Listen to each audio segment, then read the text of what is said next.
hello guys ඉතින් අද සන්ඩේ ඉතින් අ බැලුවා පොඩ්ඩක් ශොපින් පාරක් දාන්ඩ ඉතින් අපි ඉන්නේ පොඩි ටවුන් එක මාස් කියල ටවුන්යක් ඉතින් මේක ෆෙන්ලන්ඩ් කේම්බ්‍රිජ් ෂයවල තින ෆෙන්ලන්ඩ් ඒරක ඉතින් වගුරුබීම් සහිත සීතල ගොඩක් තෙතමනේ සහිත ප්‍රදේශයක් පොඩි ටවුන්යක් හරිම ලස්සනයි ඉතින් ඉරි දවස ගොඩක් මිනිස්සු නෑ ඉතින් පාරවල් පොඩ පාලුවට ගිහිල්ල ඉතින් අපි යනවා දැන් ශොපිං සෙන්ටරකට ඉතින් අපි ටාගට් එක ටෙස්කෝ එකට යන්න ගිහිල්ලා ඉතින් පොඩි බඩු ටිකක් ගන්න ඉතින් අතේ තියෙන සල්ලි වලට අනුව ඉතින් සාමාන්‍ය ඉතින් සති දවසක් ගත්ත වුණත් ලොකු පිරිසක් නෑ ඉතින් ඔහොම ස්ට්‍රීට් අස්සෙන් ගිහිල්ලා ඉතින් අපි මේන් රෝඩ් එකට දාලා ඉතින් ටෙස්කෝ සුපර් ස්ටෝ එකට තමයි යන්න හිතන් ඉන්නේ ඉතින් ඔය අතර දැක්කා ඉතින් තෙල් පොඩ්ඩක් අඩු වෙලා තියෙනවා තෙල් හොඳටම බහැලා ඇත්තටම ඉතින් ඒ හින්දා කෙලින්ම බැලුවා ටෙස්කෝ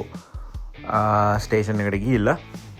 ෆියුල් ස්ටේෂන් එකට ගිහිල්ලා පොඩ්ඩක් තෙල් ටිකක් ගහගන්න ඉතින් පවුන් 30ක විතර ගහගන්න තමයි අදහස තියෙන්නේ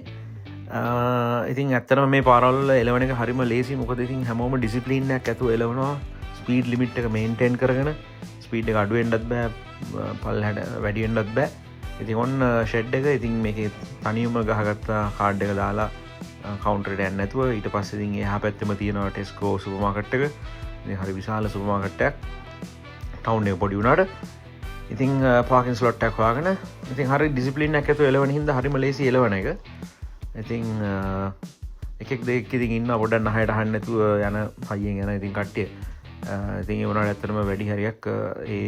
නීතිගරුකව එලවන හින්දා ඉතින් හරිම ලේසි ඉතින් ඔන්න ඔහොම පාකින් ස්ලොට් එකකට දාලා ඉතින් ඊට පස්සේ බරු ටික ගන්න ට්‍රොලියක් කරන් යන්න තමයි හිතන් ඉන්නේ හරි ට්‍රොලියක් හොයාගත්තා දැන් ඉතින් යනවා බලමු කොච්චර බඩු ටිකක් ගන්න පුළුවන්ද කියලා ඉතින් මෙන්න මේ බඩු තියෙනවා ඉතින් එක එක වර්ගයේ බඩු තියෙනවා එක එක ගණන් වලට රතු ලුණු තියෙනවා තවත් ඒ වගේම ලුණු జాතියක් තියෙනවා ඉතින් ඒක සුදු ලුණු කියන්නත් බෑ අනේ මන් දන්නේ ඉතින් බටු තියෙනවා ඉතින්සේ පොඩි හම්බුණා මල්බොක එකක් ගාන අඩු කරලා ඉතින් ටෙස්කෝ ක්ලබ් කාඩ් එකට ඉතින් ගොඩක් ඩිස්කවුන්ට් එකක් හම්බෙන හින්දා ඉතින් ටෙස්කෝ එන එකත් වාසියක් තියෙනවා ඉතින් කිරියෙකුත් ගත්තා ඉතින් මොකද මෙහි තියෙන ඉතින් ෆ්‍රෙෂ් මිල්ක් ඉතින් ඒකත් ලොකු වාසියක් ඉතින් ගත්තනම් පිටි කිරි නෑ ඔන්න ඔහොම ඉතින් මේක පිරෙනවා බඩුත් එක්ක ඉතින් මේ හරිය ඉතින් තියෙනවා පරිප්පු සහ අනිත් ස්පයිස් ಜಾති ඉතින් ස්පයිස් වර්ග නම් ඉතින් ගොඩක් වැඩි ඉතින් පොල් තිබ්බේ නැහැ ඉතින් ඒ හින්දා අපි බැලුවා ඇල්ඩි එකට පොඩ්ඩක් ගිහලා බලන්න ඔන්න ඔහමයි shopping දවස ගෙවුනේ